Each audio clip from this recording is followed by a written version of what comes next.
Accessing library computer data.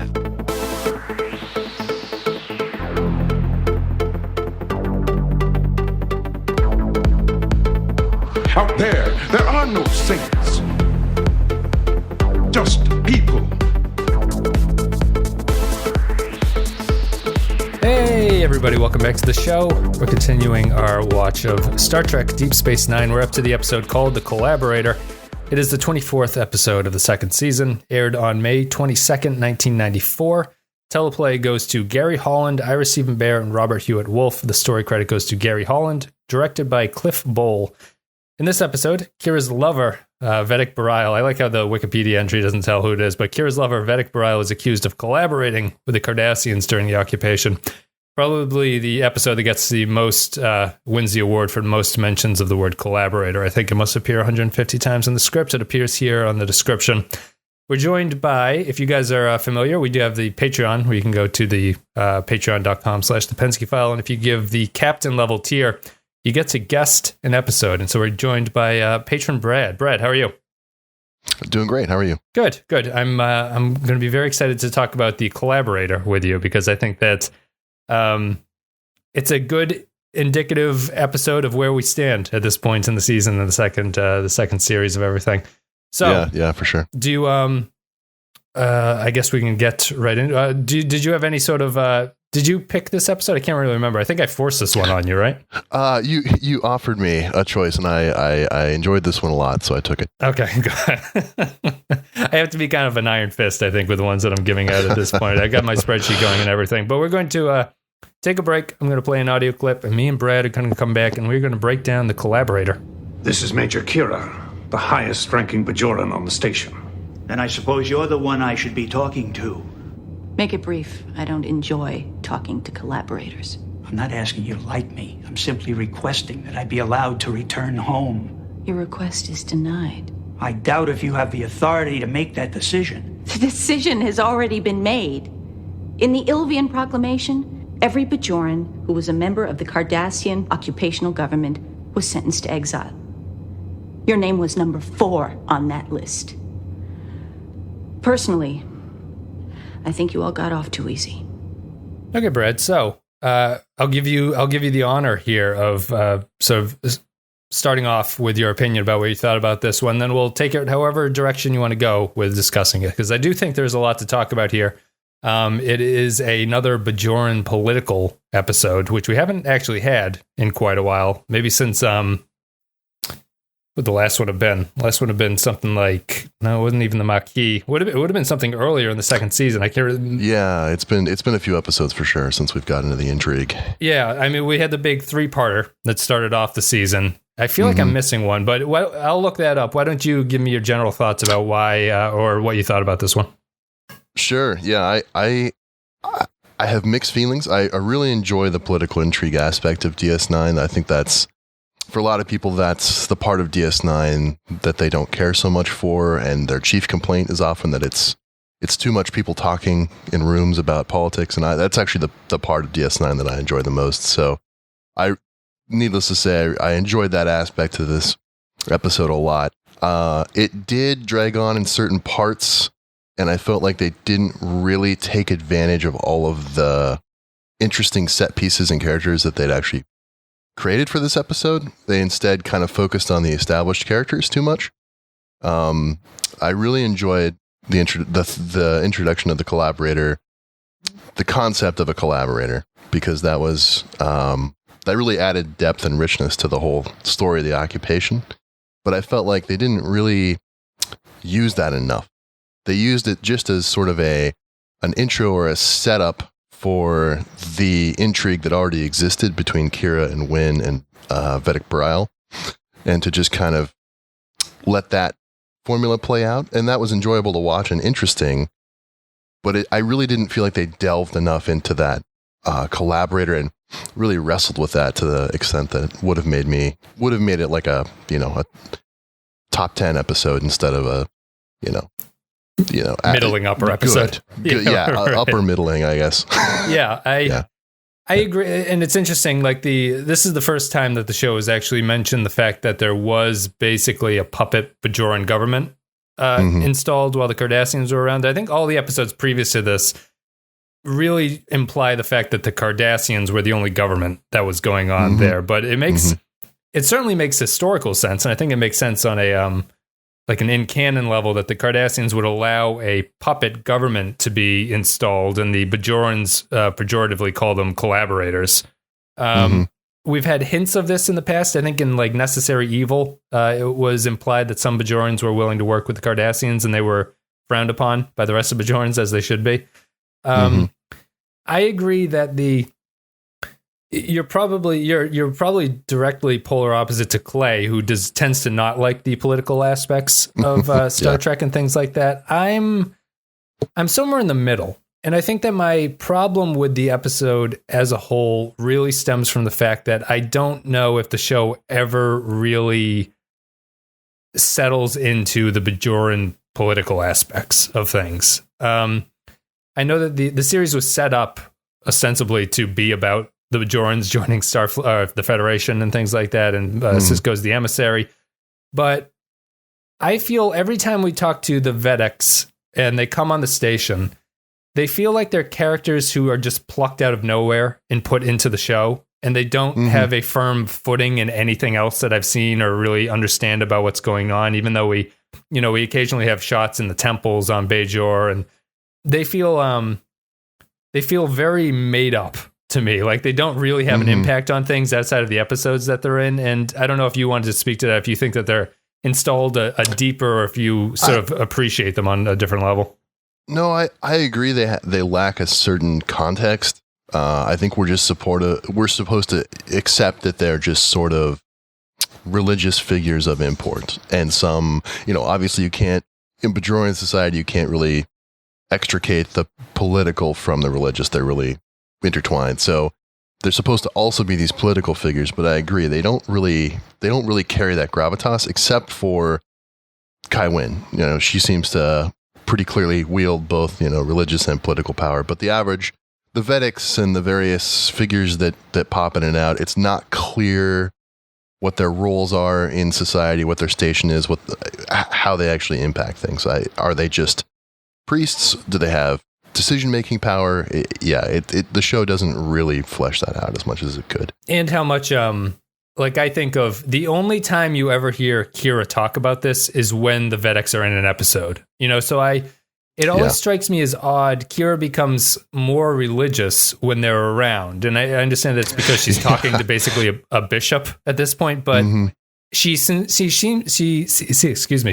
to have a sincere belief in the Bajoran religion, but you never hear her talking about what seems to be a very important political decision that's going on the planet outside of the episodes that it actually happens in. So that's why I don't get a very good sense of how Bajor is set up, and I think that the fact that I don't want to talk about it too much, but Vedek Bareil is just so miscast as this guy.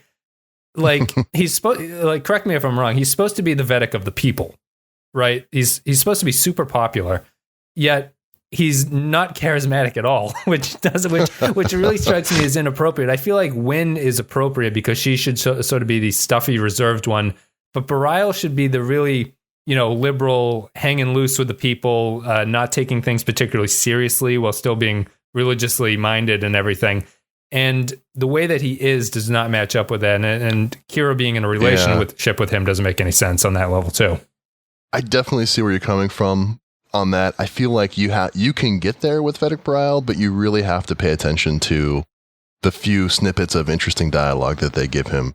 I mean, there's that scene on the promenade with the kids and Kai Wynn, and Kai Wynn's telling the kids, if you do good works, the prophets will reward you. And, he basically counters and said, oh, well, from my reading of the texts, you don't have to, the prophet's love is unconditional, and you don't have to do works to gain their favor. And you kind of get an insight there into how his philosophy is different. He's more liberal, I guess, to use the word, or he's less constrained by less a fundamentalist. Exactly. Less of a fundamentalist. So I think you can kind of pick those things out, but I completely agree. You really have to go digging through the trash to kind of figure out what he's about and what he stands for. It doesn't pop out at you. My favorite line in the entire episode is actually Kai Wynn's response to him there, where she says sort of sarcastically, "Thank you, Vedek Bareil, for showing us how it's possible to misinterpret the text," which is, she's on face saying that he is correcting her, but she is sarcastically saying that he is wrong in his interpretation. Yeah, I have to say, I love that whole scene. I thought that the sort of the rich sort of cattiness that plays out between the three of them, between Kira and Bareil and Wynn, as they sort of passive aggressively one up each other. And then, of course, in true fashion, Kira can't maintain the sort of passive aggressive. She just goes full aggressive at the end. Right. And then Wynn, I think it's not that scene, but the second scene where Kira confronts Wynn ends with Wynn basically threatening her not to interfere. Yeah, it's funny. I did like it. Speaking of that scene, I did like that the things bubbled over between Kira and Wynn. Those two had kind of been doing a tete-a-tete where, you know, they had kind of passive-aggressively been dancing about what happened and the attempted assassination and everything on Bareil's life. And I liked that it finally came to a head, and it was that hostility became less subtext and less Cold War and more, you know, it's actually out there. I don't like you. I'm out to get you. You know, Wynn kind of maintains the mask a little bit, but Kira's just done with the pretense. She's just saying, look, I don't like you, I don't trust you, and I'm not going to play your game. I think my favorite scene with Bareil is actually the one where him and Kira are shirtless in the opening. And Kira somehow brings up Opaka, which is, Opaka might be the most serialized aspect of this on some level. I was thinking that if you were totally unfamiliar, the Opaka thing probably is like, you probably view it as bad writing, how she's brought into the story and being like, who? You're going to blame this on a person who I have no idea who is this, but it's very serialized. But I think that Kira brings up Opaka's name and Bareil reacts to it. He sort of gets shook up by her mentioning that name. And I thought it was a nice bit of foreshadowing. I mean, it's showing that the actor is kind of capable of realizing what's going on. He's just not playing it properly. Yeah, I didn't realize that. But I'm remembering now he did have kind of an odd look, and on retrospect, that makes a lot of sense. Yeah. Yeah. Because for the, if you haven't seen the episode in a while, there's just a quick reminder is that, the plot synopsis is just that, the Bareil and Wynn are trying to have a political election to determine who's going to become the next Bajoran Pope, or they call it a Kai, since Kai Opaka has left in the episode Battle Lines in the first season. And through a sort of machinations of bringing back these Bajoran collaborators into the fold, Kai Wynn learns that Bareil might have been involved in a Cardassian attack on a Bajoran resistance group because someone in the Bajoran government gave the Cardassians information that they were there. She thinks it was Bareil. Kira investigates, finds out that it was Bareil who seems to have done this thing. And then so Wynn is elected Kai.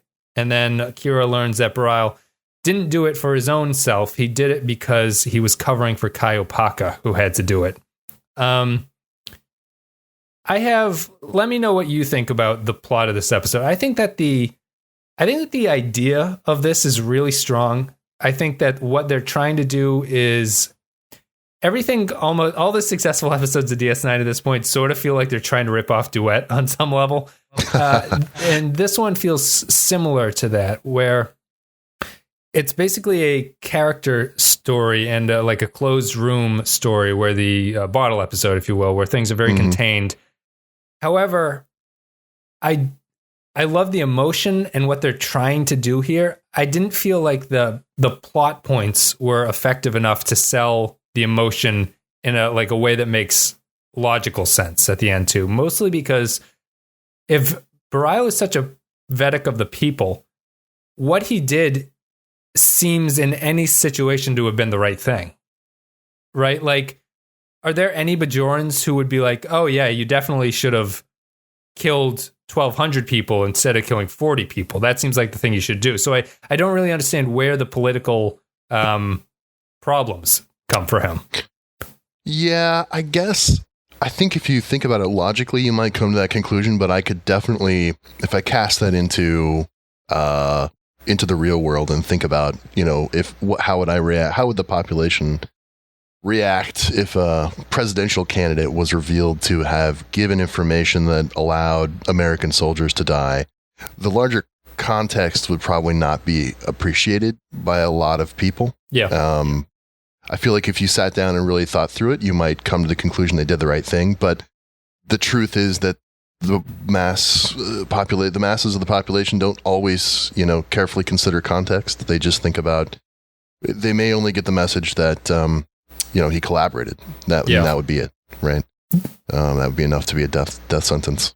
Yeah, I guess I don't disagree. Then I think that maybe the weakness for me is more the fact that the situation on Bajor, as we were starting off at the top of the episode, isn't clear enough for me then, because for some reason I get the idea that Bareil is much more popular than Wynn, because Wynn seems to even think that there's no way she can win this election at the very start until this falls into her lap. And I guess maybe it's closer than that. Maybe that makes sense in Bajor, where this fundamental split would be a lot more close than it actually is. But he's also... I also just thought it was weird. They do a little bit of saving face for the character by making it Opaka at the end. Like, is why is he covering for her at that point? Why not just accept that and then win the election because that's what she wanted to happen. Opaka wanted him to become the next Kai. So why not just not throw her under the bus, but be like, yeah, she actually did it, and it was a noble sacrifice on her part.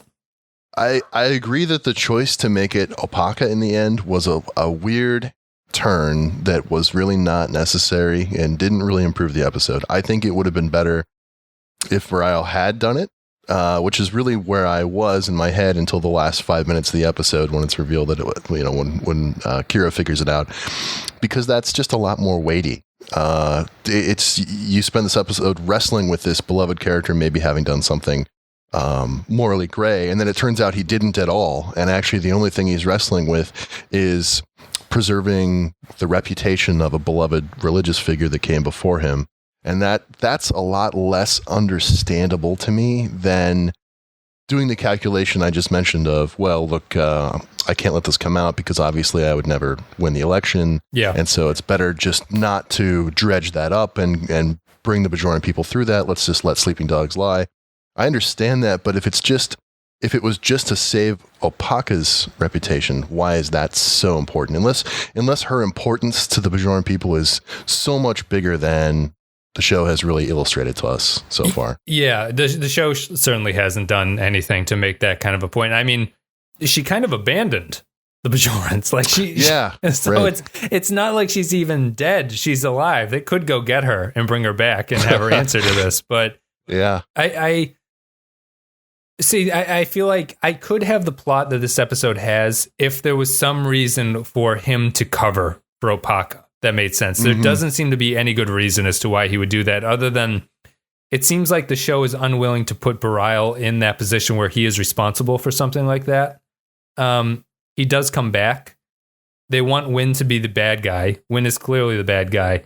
Sure. And I feel that but I feel it fits more of the show's ethos if Bareil actually did this quote unquote horrible thing, whether or not you think it's truly horrible or not, but they back away from it. And I think it was kind of a mistake, as you were saying. I agree. I think it's chicken. I think for a show that really values exploring the moral gray areas, they really chickened out on that one. And I see that in a lot of these episodes that I'm doing I've been rewatching.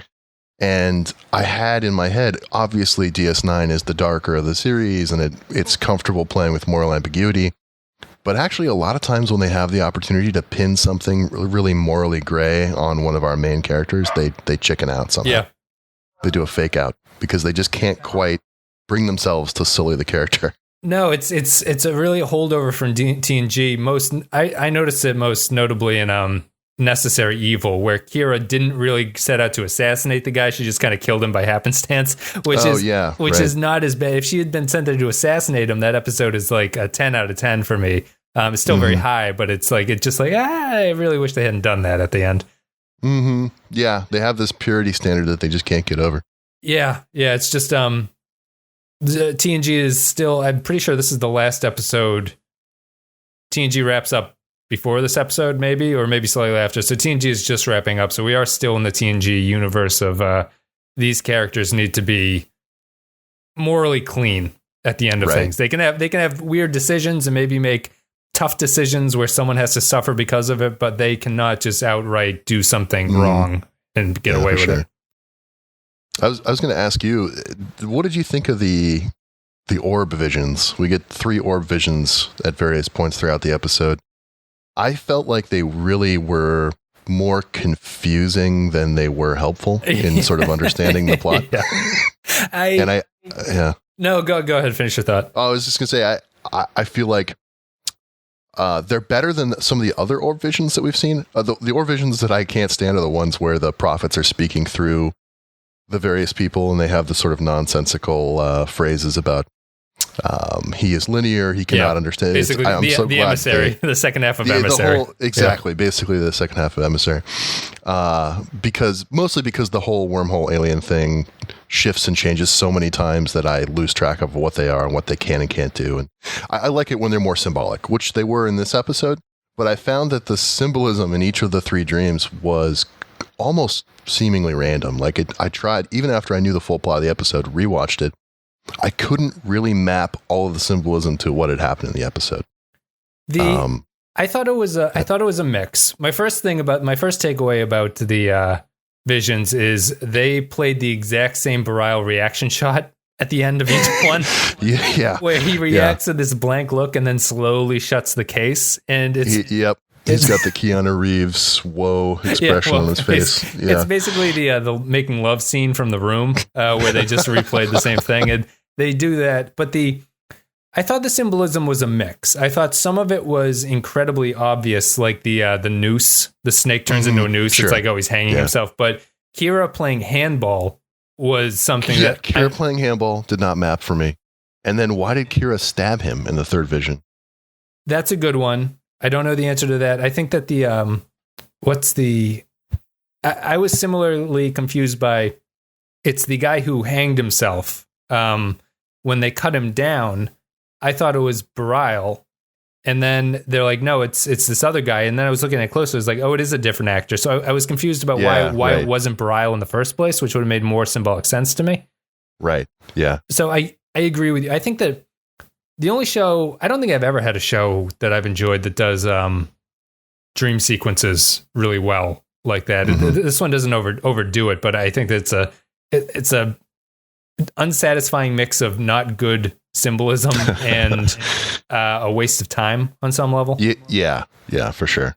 I felt like they could have cut those down a little bit. I felt like they could have, they could have played up, like you said, Bareil's reaction to it a little bit more, gave it more impact. Instead, it just kind of seemed like a confusing jumble of things that didn't really connect. Either they connected, they were super obvious what they meant, or they seemed to make no sense. And do the Vedeks just do this regularly? Is this a thing, I guess? Yeah, I've always been confused about who gets access to the orbs, like who has that privilege. It seems like they offer that to, trusted people, but are Vedeks just popping back to the orb to have visions constantly? Is that their right? I don't know. It's not clear. Yeah, it's like you say. It's also unclear what interactions the prophets have with the Bajorans outside of the orbs. Right. Because I don't think we've seen them interact with the Bajorans to this point. And have the Bajorans the Bajorans knew the wormhole existed, but never went through it, I guess? It's unclear, I think. Yeah, that part's also a little bit unclear. They certainly know about the Celestial Temple and all their texts, but it's not clear that they understood that was a literal wormhole. Until, right. Or DS9. If it's just a coincidence that the wormhole shows up and they assume that it is the temple, I guess. Yeah. Maybe that makes sense. Let me see here. I like the way that the one thing I do like about the resolution is I do like the fact that Wynn becomes Kai at the end of this. And apparently I was shocked on Memory Alpha to learn that they were actually spending the entire season thinking Bareil was going to become Kai, which is, really? It seems like Writers 101 that you don't have the character that is what the heroes want to be the person who gets into control. So I'm glad that they didn't screw that up, but Wynn being in control makes a whole lot of sense. I love the the scene at the very end, Wynn has spent the entire episode calling Sisko emissary. Almost every sentence she says about him, she says the emissary, the emissary. After she gets what she wants, she calls him Commander Sisko and says, we're not going to have our meeting anymore. Oh, I hadn't caught on that she called him Sisko versus emissary. Yeah, it's one time in the episode, and I think it's really clever, and I think it's really smart what they're doing there, that she is just the opportunist who doesn't really believe in Sisko as the emissary, but is willing to play that until she gets what she wants out of it. Yeah, I really enjoyed that scene where she went to Sisko and when she thought she was going to be losing the election and, essentially begged him to pull a James Comey and interfere in the election, come talk to the assembly with standing by her side as her prop, basically. And, Sisko sees straight through that. But I really enjoyed the tension dripping in that scene where he obviously understands what she's after, and he kind of plays along and says, oh, that's a great idea. I'd love to stand before the assembly with you. Let's, schedule that right after the election, just so that there's no confusion about, interfering in the election. She's, yeah, that's great. You don't think that, so you think Sisko is just playing along with her at that point and does Sisko want to actually have that kind of a thing, an announcement for the Bajorans, or is he just playing along? Absolutely not. Okay. I don't think at this point in his arc that he's comfortable with that at all. Even if it were taking out of, even if you took the election out of it, I don't think he wants any part of that. I think he's just playing along because he knows as soon as he says he won't do it before the election that she'll drop it.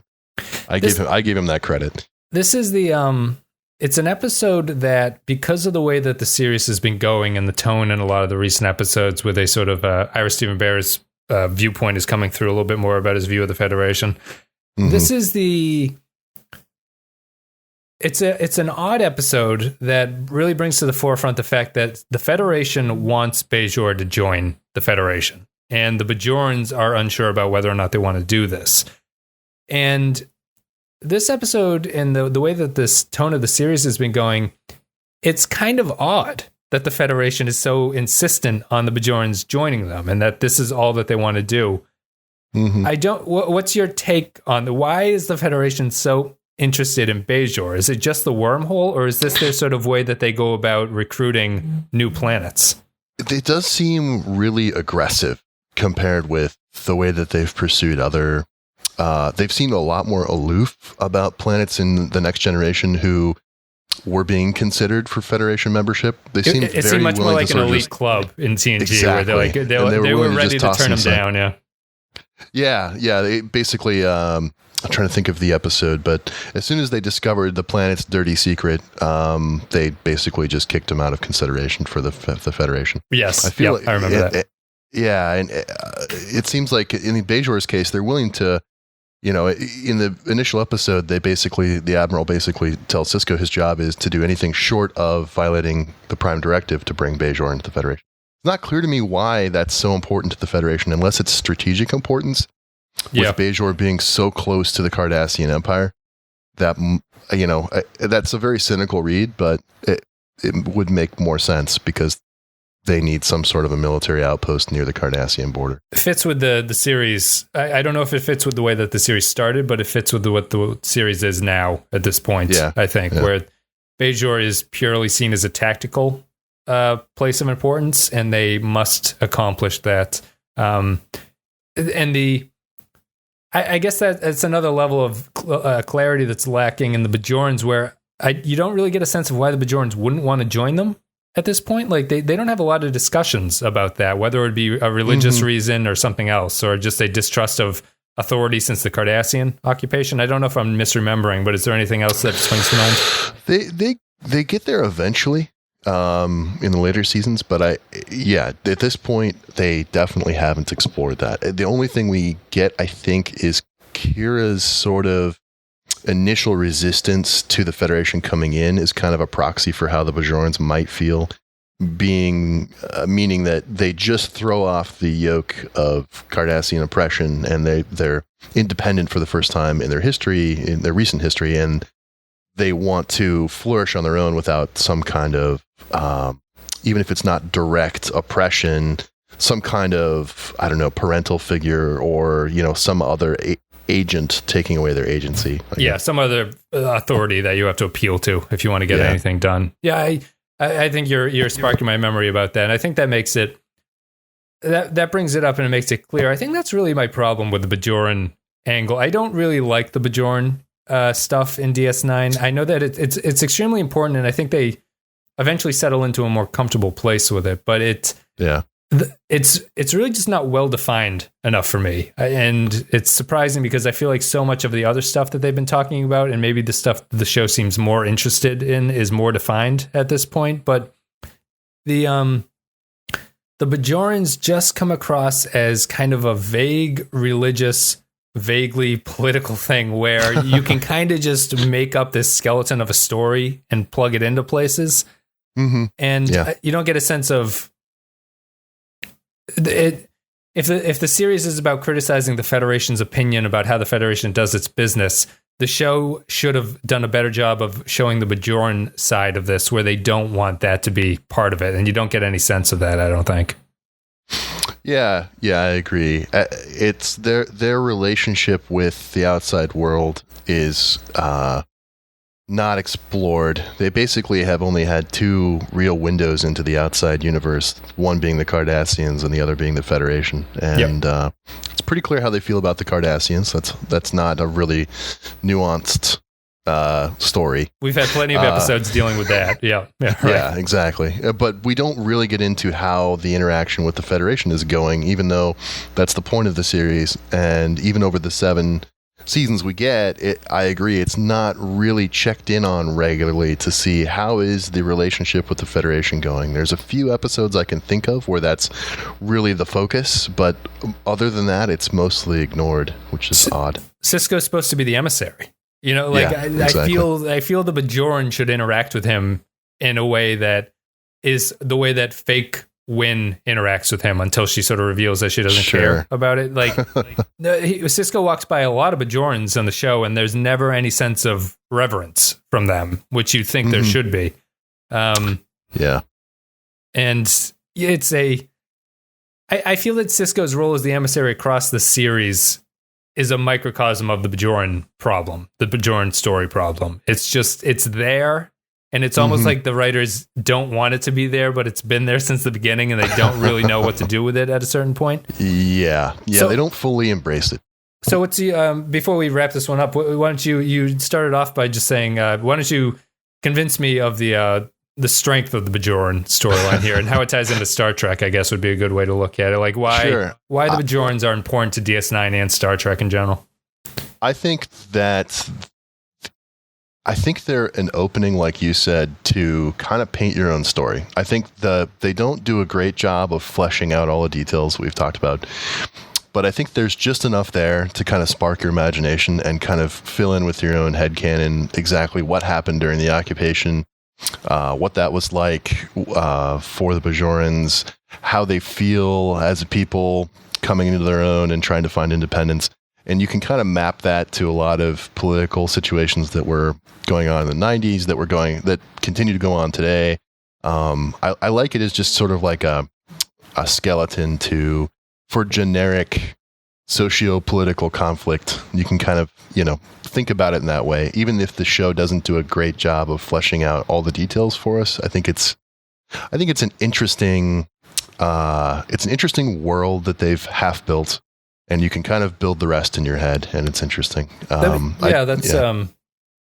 For the variety of Star Trek storytelling, it's better to have a vague Bajoran government than it is to have one that's strictly defined. I think if you're doing 7 seasons, it might be tough to get a lot of mileage out of a very well-defined Bajoran system, even though I feel the lack of definition hinders episodes like this slightly, in my opinion.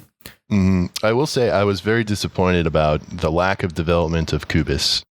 They really brought him in. They kind of teased. I mean, the episode's called The Collaborator. Yep. He plays really just a bit part in the discovery of this whole plot, and I really feel like exploring the ethics, because he makes some ethical arguments really up front when Kira confronts him and says, you're a collaborator, you're a criminal, you deserve to be exiled, and he makes some arguments back about if I hadn't done what I did, things would have been 10 times worse for the Bajoran people.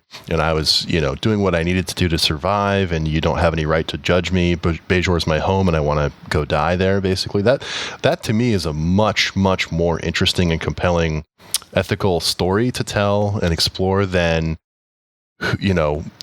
did Vedek Bareil do something bad? Right. Yeah. And I 100% agree.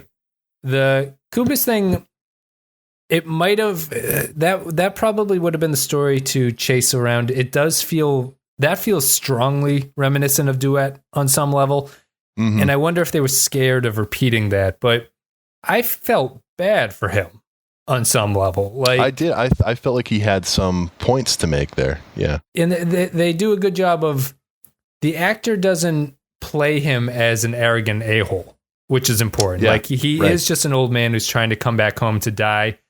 He, as you say, he had the point about things might have been worse if he wasn't there. If the very weak puppet government wasn't doing the best that it could to sort of limit the destruction that the Cardassians were doing, and the show, because it switches focus to the Vedeks, doesn't get you a chance to analyze whether or not Kira is treating him poorly about this. So. Right. The episode seems to imply that Kira is making the righteous decision here and fuck this guy, basically. Yeah, exactly. Hey, we have this proclamation that says all collaborators are to be exiled. And that was basically open and shut. And everyone agreed. Everyone was very satisfied with their righteous anger.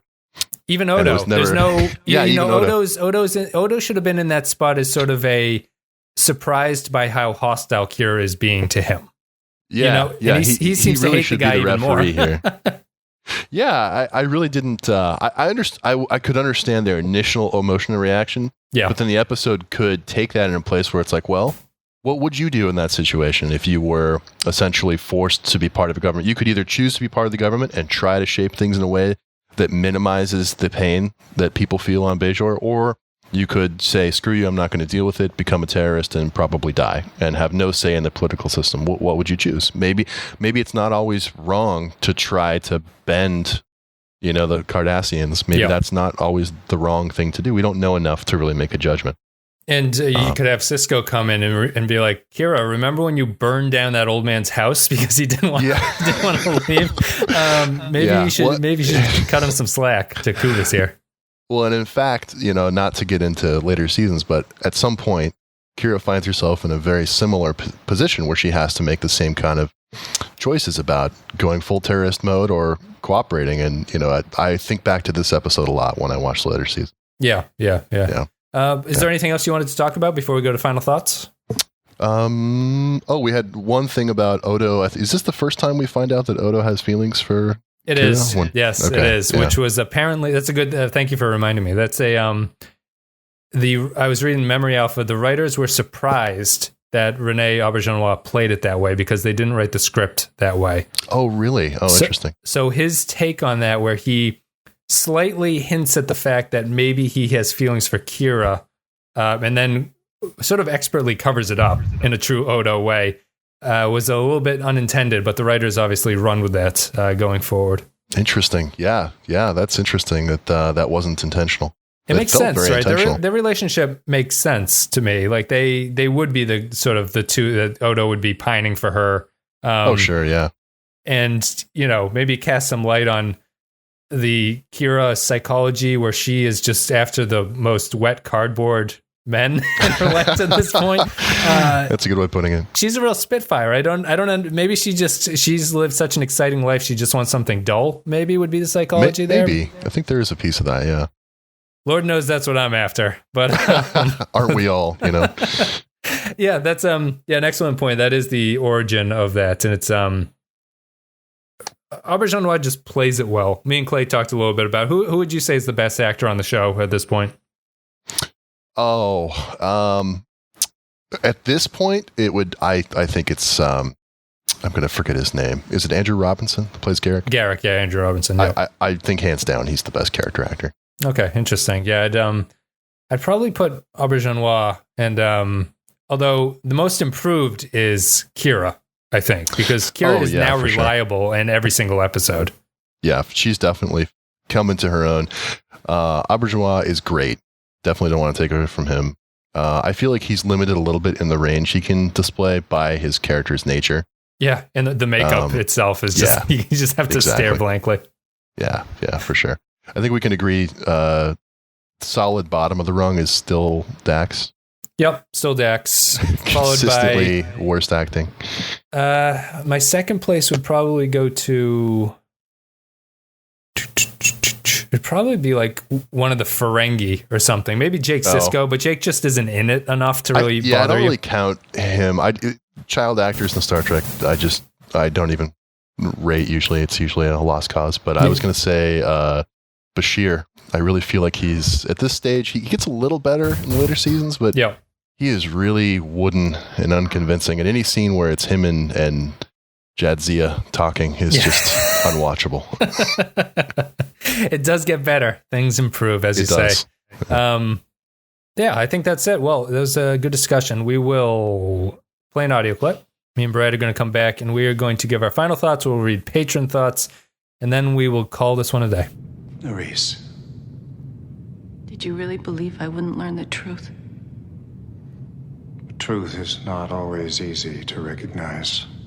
I recognize it now, and I don't like what I see. Why did you do it? Why did you erase those transmission records? Don't make me do this. I don't have any choice. Wynn is waiting to hear from me. Do you really want me to tell her that you ordered Beck to give the Cardassians a location of that resistance base? That you are responsible for the deaths of those 43 people? You killed Kaiopaka's son. All right, everybody. If you support the show on patreon.com/the Pensky File, you get to leave thoughts about upcoming episodes, and then we read them on the show and react to them.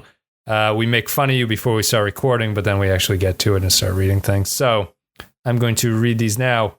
Stephen Cobb says, The Collaborator. Good intrigue episode. Adds depth to the political and religious universe. Shows that things are nuanced, an area that DS9 does very well. A bit better acting from Bareil, but his weak performance is overshadowed by the god-awful acting of Kubis. He's like a community theater actor who has one line to say and just waits for his turn, and when it comes up, he just blurts it out loud and fast without concern for the context of the scene, and then is pleased with himself for not screwing up the words. I think that's harsh. I thought that actor was... That was really harsh. Yeah. I think that actor is okay in what he needs to do, and... I'm trying to remember now if I actually... I didn't register him as a bad actor when I was watching.